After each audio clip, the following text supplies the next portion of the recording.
What's going on, y'all? Thanks for checking in with Callie. Please like, subscribe if you haven't. So right now, my sources are telling me that the Clippers and the Wizards are having a trade proposal conversation, and it has nothing to do with Jordan Poole, which kind of was a little shocking to me because I had spoke about Jordan Poole this offseason and everything regarding the Clippers and the Wizards, in regards to talking about a trade. But this time, they're actually speaking about somebody I feel like the Clippers should have got a few years ago.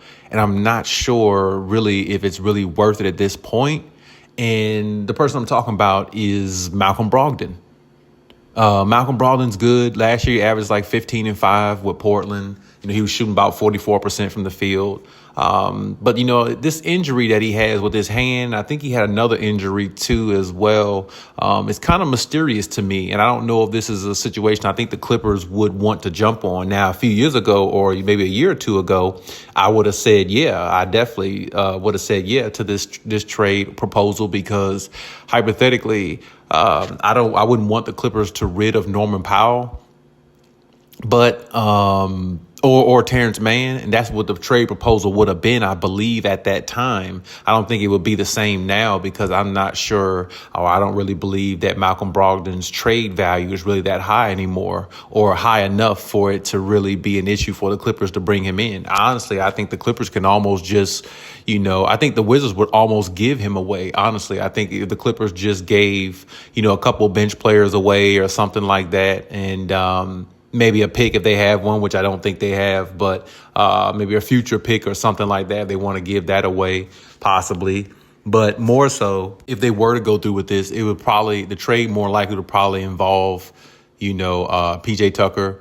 More so probably maybe Bones Highland, because, his name is really, hot right now in regards to the hot seat. And I feel like personally they should keep Bones Highland. I feel like they should just find a way to use him more, because I like Bones Highland. I like his energy. And I feel like he's one of those guys that can come off the bench and give them a spark, especially, right now, considering that Kawhi Leonard's not there and Norman Powell's in the starting lineup. So when Norman Powell's in the starting lineup, now you don't have a bench guy who can drop 20 plus points off the bench any given night and bring that energy. And not saying that Bones can drop 20 plus points a night off the bench, but he can bring energy, and he can have nights where he can drop, 20 plus points. But I think if he did come off the bench and they gave him a substantial amount of time, if Ty Lue did, he can average about maybe 13 to 15 a game. If he came off the bench and got the minutes, to stand for it, he can do it. If he's given the right amount of time on the floor. But,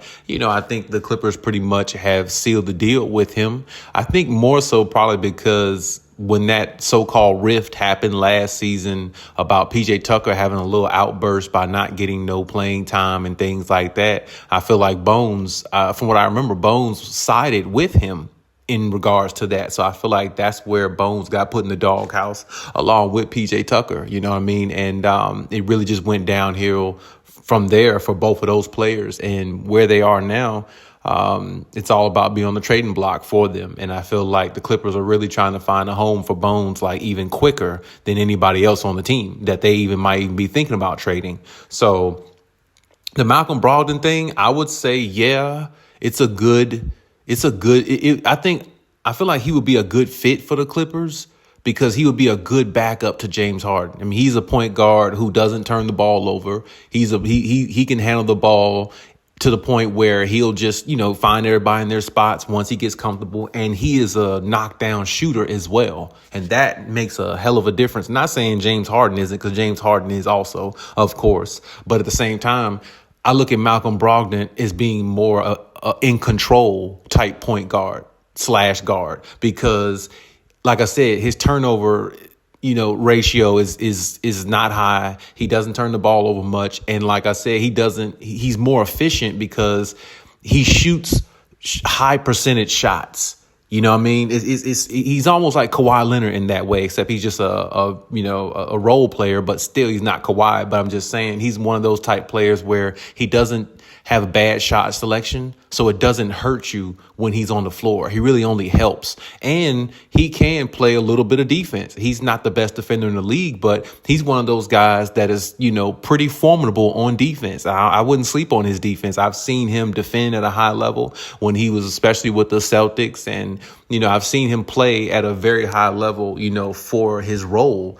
And I feel like he would be the type of player that I think the Clippers would really benefit from if he was healthy. But the fact that he's not healthy, and if they made this trade, you don't know how healthy he would be, even if he came to the Clippers. Now, I know, like I said, they're trying to get rid of Bones Highland and maybe a couple others off the bench that they feel like they, don't need or want to, clear out some space. I understand that, but I wouldn't just rush and take any opportunity that comes to you. I would take my time and kind of see what's out there, really.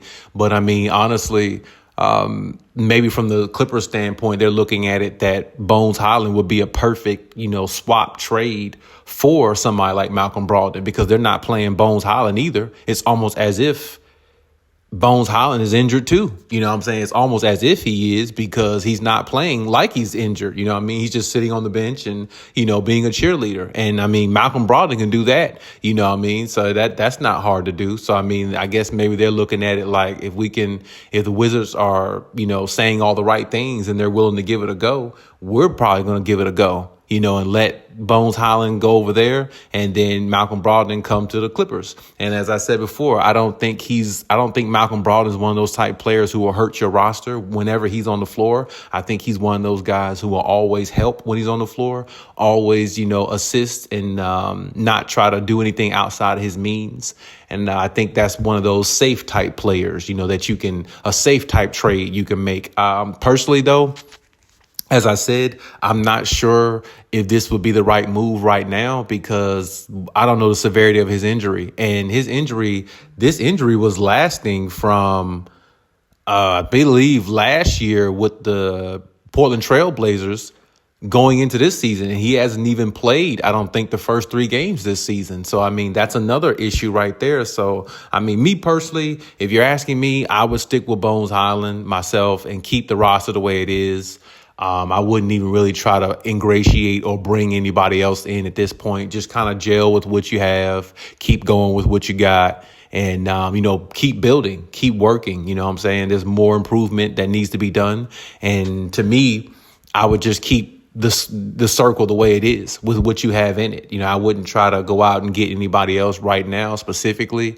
Not unless it's a bigger name, type player, maybe like a Jordan Poole, or maybe like a Zach LaVine, or I don't know who else would be available out there. But unless it's somebody of those, a bigger name type player or something like that, where you feel like, you got like a future type player or something, that'd be the only risk I would take if I was the Clippers. But shout out to Malcolm Brogdon. I do like him as a player, and I do like what he would bring to the Clippers. I think he would just fit right in, honestly. But with the injury thing and it lasting this long on and off, it's been like an on and off situation for what I've been seeing from Norman Powell. I mean, excuse me, not Norman Powell, but Malcolm Brogdon.